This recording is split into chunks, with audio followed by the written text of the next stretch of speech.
Olá, hoje vamos falar sobre o envolvimento das mulheres no sistema de justiça criminal, seja como vítimas ou como autoras de crimes. A tese foi realizada pela doutora em Direito Soraya da Rosa Mendes.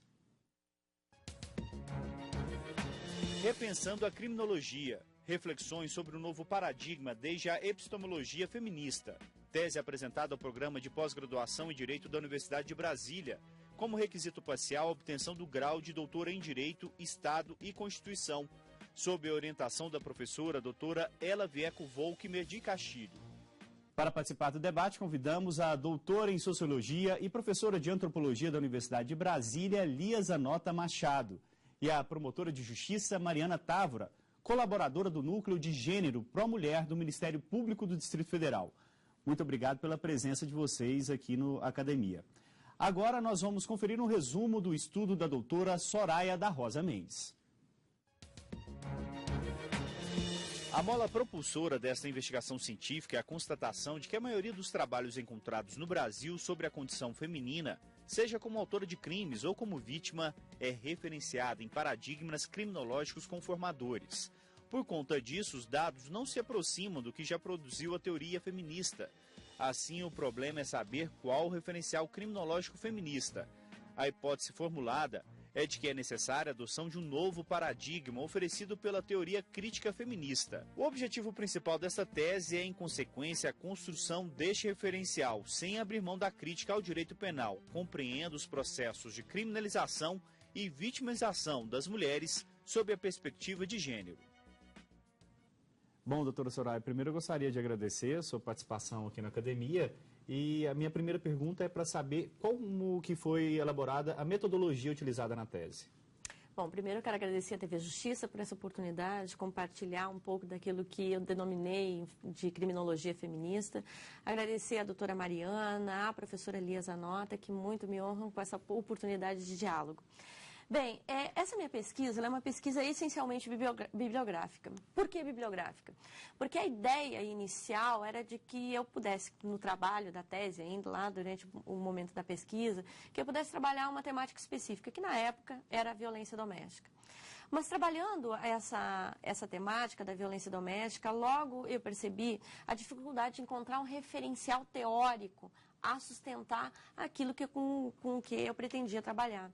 E aí eu me dediquei essencialmente a fazer uma busca em toda a literatura, não só jurídica, mas da sociologia, da política, da filosofia e muito especialmente da história.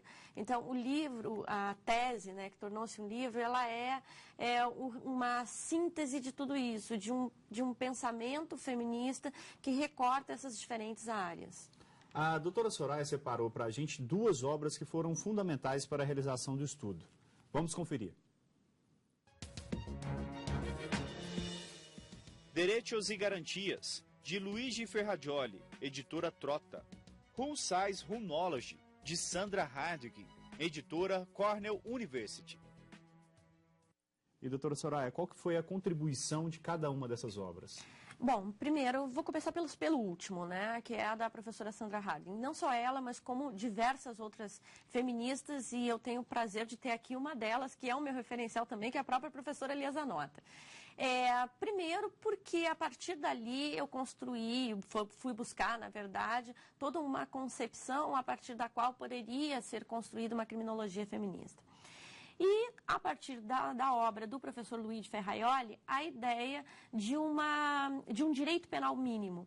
Ou seja, de que maneira eu posso fazer estudos e compreender o crime, a criminosa, no caso aqui, a mulher, ou a vítima da violência, a vítima dentro do processo no sistema de justiça criminal, a partir de uma perspectiva não de expansão do direito penal, mas de redução do direito penal. Essas ideias são difíceis de serem compatibilizadas, mas eu acredito que o professor Luigi Ferrajoli ajudou essencialmente nisso. Bom, agora é o momento mais aguardado aqui para o nosso Academia, que é quando você apresenta a tese. Fique à vontade. Bem, o livro ele é o resultado de alguns anos, né? O nosso doutorado dura 4 anos de pesquisa, mas não só isso, nenhuma pesquisa, principalmente por aquelas que se definem como feministas, assim como eu me defino, ela inicia no momento em que ingressamos no banco escolar, seja do mestrado, do doutorado, enfim. Então, já eram inquietações e inconformidades anteriores. Mas ela tem como um objetivo principal a discussão da criminologia como uma ciência, não só destinada à análise do crime, da criminalidade, como concepções mais abrangentes, mas sim do crime, da criminalidade, daqueles que são os criminosos e criminosas, vítimas dentro de todo esse processo, a partir do recorte de gênero. Ou seja, a minha primeira observação foi a de que a criminologia ela é uma ciência de homens para homens e sobre homens. Ela, no decorrer da história, ela se mostra uma ciência que é uma ciência de homens para homens e algumas vezes sobre as mulheres. E quando se trata com as mulheres, ela trata normalmente como algo que é subalterno ou que é marginal. Trazendo isso para uma questão mais prática, para que a gente possa, assim, compreender. Quando nós falamos, por exemplo, de sistema carcerário, nós estamos falando sempre de um sistema carcerário que é composto majoritariamente por homens e que tem uma parcela reduzida de mulheres, claro. Mas, por um outro lado, nós não paramos para investigar, e essa era a falta que me motivou a pesquisar, a criminalidade feminina sob a perspectiva de que o sistema de justiça criminal, ele é um sistema que acaba encarcerando as mulheres de forma diferente da que encarcera os homens. Como que isso se dá? Isso se dá de maneira que o juiz, no momento em que faz uma análise de um processo envolvendo, por exemplo, hoje o grande encarcerador das mulheres, que é o tráfico de drogas, ele analisa os processos de forma diferente para os homens, diferente para as mulheres. Nós temos, por exemplo, algumas considerações com relação aos processos das mulheres que dizem respeito ao fato de ser mãe, ao fato de ser envolvida com homens que já faziam parte do sistema do tráfico de drogas, da associação criminosa. A gente percebe que o sistema de justiça criminal, ele funciona de uma maneira diferenciada. A sentença que vem para uma mulher é uma sentença que é diferente de uma sentença que vem para um homem. Bom, isso é um dado. Agora, como eu estudo isso? A partir de que olhar? A partir de que lente? A criminologia feminista busca a construção, busca, na verdade, ser essa lente. Ou seja, de analisar todos esses fenômenos, seja esse fenômeno da criminalização ou da vitimização, a partir de uma perspectiva que é a perspectiva de gênero. Ou seja, de olhar todas essas situações com aquelas que são as referências principais a respeito de como a própria mulher é dentro da sociedade como um todo. Bom, uma perguntinha rápida aqui antes da gente encerrar o bloco. A senhora falou sobre a questão do tráfico de drogas e da questão da punição, né, após a prisão e da condenação. De que forma que é diferente essa condenação entre homens e mulheres que a senhora pôde observar? Olha, trazendo isso de uma forma muito mais específica, o que nós percebemos quando analisamos processos? O fato de ser mãe, isso historicamente, né, e eu construí a tese muito fundada, como eu disse, numa perspectiva histórica, o fato de ser mãe continua sendo uma régua a definir quem será preso ou não será preso e até quem será, aspas, ressocializado ou não. Então, em diversos momentos, para o juiz pesa o fato da mulher ser ou não ser mãe. Então, ela está lá no seu interrogatório, ela diz, olha, eu sou mãe de 2 ou 3 filhos. Aí o juiz olha e diz assim, mas a senhora não pensou nos seus filhos na hora que fez isso? Isso é algo que não está dado quando nós estamos tratando de um homem que esteja numa mesma situação em um interrogatório. Então, nós temos também algumas outras informações, por exemplo, dentro já do sistema carcerário, pensa-se que a mulher que é mãe, ela é mais fácil de ser ressocializada. Então, lá dentro do próprio presídio, a mulher ela é diferenciada. Esta tem filhos, esta não tem. Então, esta é mais perversa do que a outra. E eu uso esse termo porque esse é um termo que nos persegue a nós mulheres, a perversidade da mulher, a malícia da mulher, a forma como a mulher se porta dentro desse mundo que é do mundo da criminalidade, do mundo do crime.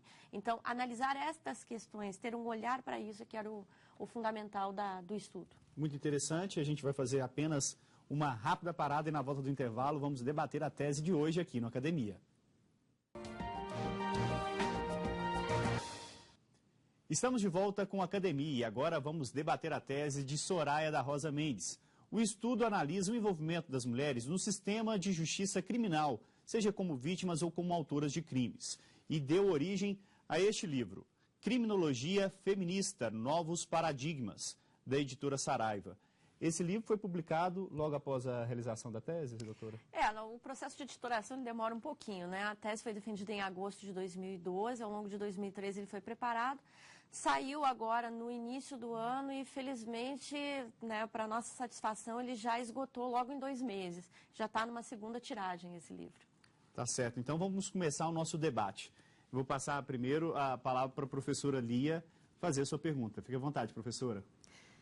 Em primeiro lugar, eu queria dizer que eu estou satisfeita de estar aqui, feliz de estar aqui, porque eu estive também na defesa de tese de Soraya, que coloca a questão de uma criminologia feminista de uma forma muito importante, porque no direito penal, basicamente, ele é sexista, porque na sua história você tem a mulher honesta contra a mulher vadia. Então, toda a constituição da própria figura de gênero, ela é diferenciada, que divide a mulher em duas. Então, exatamente nos anos 80, que o feminismo coloca no Brasil a questão de que o direito tem que ser pensado, tanto na sua interpretação jurídica, quanto, inclusive, nos seus próprios modelos. Então, é nesse sentido, a tese da Soraya absolutamente bem-vinda, porque toda a criminologia crítica fez uma crítica só à questão, especialmente de classe. Agora começa a fazer de raça, mas muito de classe. E a questão de gênero, ela fica não vista. Ou seja, você tem penalidades geralmente maiores quando os homicídios são feitos por mulheres, menores quando são os homens. Você, ao invés de fazer a crítica de que a mulher, o ato que a mulher fez, ou o ato que o homem fez de violência ou de criminalidade, sabe o que se analisa?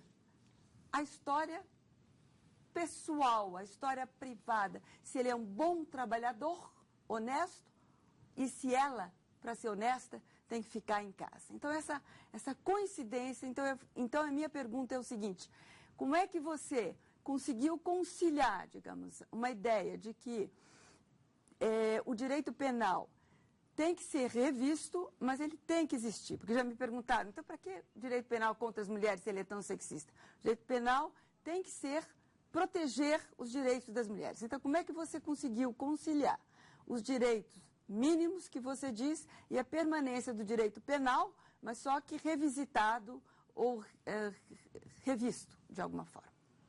Bom, muito obrigada, professora. Bom, eu nunca vou deixar de dizer isso. A professora é um dos meus referenciais aqui dessa própria tese. Primeiro, assim, eu sou originária da própria criminologia crítica, né? E não abro mão daqueles que são os postulados fundamentais da criminologia crítica, na medida em que analiso o sistema de justiça criminal como um sistema que é seletivo, sim, e que, portanto, coloca no cárcere aquelas pessoas que nós sabemos lá pelas estatísticas são os pretos, pobres e com baixa escolaridade. Mas isso não era o suficiente. Porque quando nós analisamos as estatísticas relativas às mulheres, nós percebemos que, claro, essas mulheres continuam sendo as mulheres dentro desse padrão de seletividade, mas escolhidas agora pelo sistema pelo simples fato de serem mulheres. Então, essa ampliação, eu ousei, num determinado momento, utilizando uma frase do professor Alessandro Barata, que diz que não existiria criminologia feminista, senão nos marcos da criminologia crítica, a dizer que não existiria ou mais possibilidade de criminologia crítica, senão nos marcos do feminismo. Porque o feminismo tem, enquanto teoria, né, também enquanto movimento social, mas enquanto teoria, a possibilidade de nos dar essa abertura científica de análise. Com relação especificamente à conciliação do direito penal e os marcos, aí sim, talvez, das bandeiras do movimento feminista como um todo, do movimento mesmo, realmente é uma discussão bastante séria, porque nós somos acusadas muitas vezes de tentar lançar mão do direito penal algumas vezes e de outras vezes não querer o direito penal. Quando é que nós queremos lançar mão do direito penal? Quando há violência contra a mulher. Quando é que nós não queremos direito penal? Quando estamos falando sobre o aborto. Essa ideia, para mim, ela apresenta uma falsa contradição. Porque, historicamente, e aí eu volto de novo àquele que foi o estudo realizado aí durante esses anos no doutorado, historicamente, as mulheres precisam de uma proteção do Estado. O Estado precisa assumir a responsabilidade de que as mulheres precisam ser protegidas, porque aqui está a Lei Maria da Penha a demonstrar isso. Ou seja, sem a interferência do Estado, ou melhor dizendo, com a interferência do Estado, as mulheres continuam sendo mortas, né, ainda majoritariamente dentro dos seus lares, e sem a interferência do Estado, mais ainda, como ainda demonstrava, né, a professora Lia. E do outro lado, o Estado também precisa reconhecer que existem direitos à autodeterminação, ou seja, de que a mulher ela é dona do seu corpo, ela não pode ser utilizada como um instrumento de satisfação dos interesses de quem quer que seja, e muito menos de um Estado que pressupõe que seja laico. Então, nesse sentido, eu construí uma ideia de direito penal mínimo a partir de dois direitos fundamentais. De um direito fundamental à proteção, que o Supremo Tribunal Federal vem afirmando em diversos julgados, em diversos momentos, e de um direito fundamental à autodeterminação. Ou seja, de que ninguém pode ser utilizado como um objeto a serviço de quem quer que seja e tampouco do Estado. Bom, então vamos passar agora a palavra para a doutora Mariana. Fique à vontade, doutora, para fazer a pergunta também. Eu queria agradecer o convite da TV Justiça. Para mim é um prazer enorme estar aqui em companhia da Soraya, que é uma parceira de pesquisas, né, com o Ministério Público, e a professora Lia Zanota também, que tem contribuído imensamente com o Ministério Público por meio de pesquisas e também na formação dos nossos promotores na questão de gênero. Soraya, para mim, o livro é de uma beleza jurídica incrível, porque, de fato, a gente não tem nenhuma literatura que nos mostre essa questão da necessidade de que a gente tenha um direito sob a perspectiva de gênero. A gente sabe, e assim, a gente sente na pele que o direito, ele é um direito feito por homens e para homens. Então, não é fácil estar trabalhando dentro de um direito sexista. Mas você vem colocando a necessidade de que a gente não pode abrir mão desse direito como instrumento para a proteção das mulheres, e quando o Ferraioli fala da questão dos direitos fundamentais.